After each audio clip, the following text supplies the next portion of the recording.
California Alfiani. Assalamualaikum warahmatullahi wabarakatuh.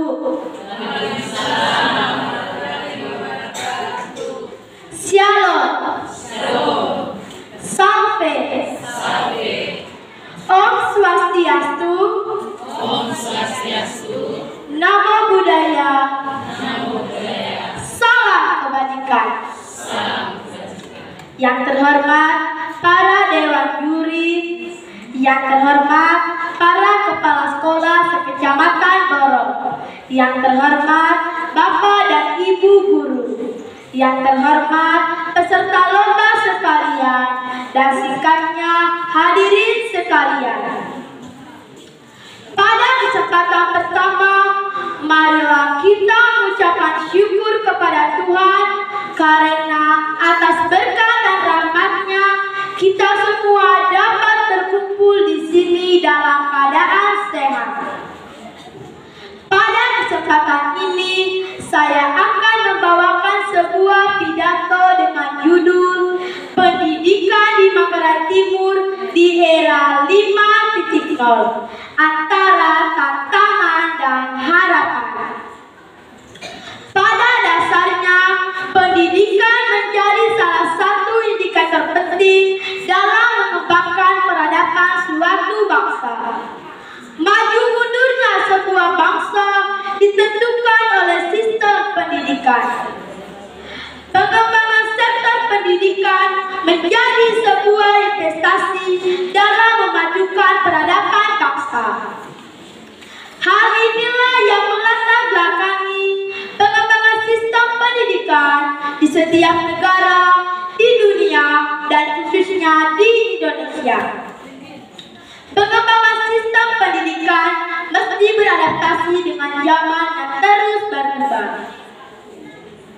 Saat ini, Indonesia dan masyarakat global tengah memasuki era 5.0. Era ini merupakan pengembangan lanjutan dari revolusi industri 4.0.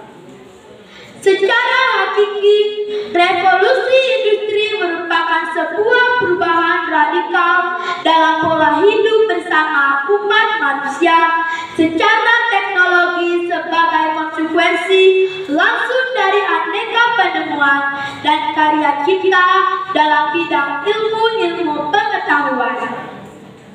Revolusi industri ini membawa pengaruh dalam hampir semua aspek kehidupan, mulai dari bidang ekonomi bisnis, dunia kerja, informasi, komunikasi, dan transportasi, hingga merambah ke bidang sosial, politik, kebudayaan, dan agama. Dalam revolusi industri 5.0, peranan kecerdasan buatan meluas dalam banyak aspek.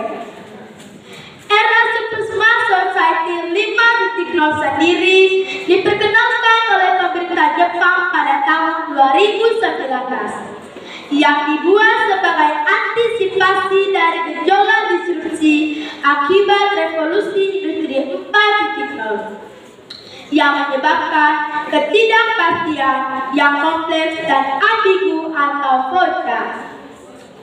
Dikhawatirkan invasi tersebut dapat menggerus nilai-nilai karakter kemanusiaan yang dipertahankan selama ini.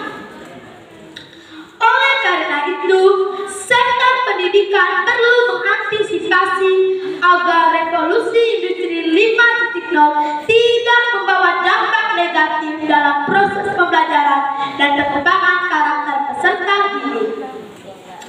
Hal ini menjadi urgen dalam konteks pendidikan di Manggarai Timur. Perkembangan revolusi industri 5.0 telah berdampak dalam proses pendidikan di daerah kita tercinta ini.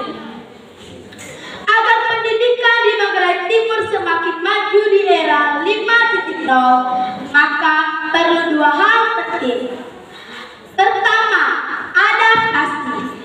Adaptasi menjadi hal penting dalam dunia pendidikan di Manggarai Timur. Beradaptasi maksudnya di sini yaitu bahwa para pendidik perlu mengetahui yang dipengaruhi oleh teknologi antara lain generasi milenial, generasi Y, dan Y. Para pendidik perlu mengembangkan percakapan yang penting agar bisa beradaptasi di era 5.0, yaitu kreativitas, berpikir kritis, komunikasi, dan kolaborasi. Kedua, kompetensi. Di era 5.0 perlu mengembangkan kompetensi. Para guru di Manggarai Timur perlu mengembangkan kompetensi 6 literasi dasar yang penting, yaitu literasi numerasi, literasi sains, literasi informasi, literasi finansial, literasi budaya, dan kewarganegaraan. Selain itu, guru juga perlu melatih siswa agar berperilaku baik, berkarakter, dan kecakapan untuk menyelesaikan persoalan. Ideal di atas perlu diimbangi dengan dukungan infrastruktur yang baik, seperti kesediaan kelengkapan di sekolah, sarana dan prasarana pembelajaran, dan pengembangan metode pembelajaran berjalan lancar. Oleh karena itu, Dinas Pendidikan dan Kebudayaan Manggarai Timur bersama stakeholder perlu bekerja sama dalam menyukseskan pendidikan daerah ini agar menghasilkan generasi muda yang cerdas dan berkarakter. Di akhir pidato ini, saya ingin menyimpulkan bahwa pendidikan sangat penting untuk kemajuan negara dan kemajuan daerah Manggarai Timur. Guru dituntut untuk mampu beradaptasi dengan teknologi dan berkompeten agar pendidikan di daerah kita tidak tertinggal dengan daerah lain. Charles Darwin pernah berkata, bukan makhluk terkuat atau terpintar yang mampu bertahan, melainkan mereka yang bisa beradaptasi dengan perubahan. Sekian dan terima kasih.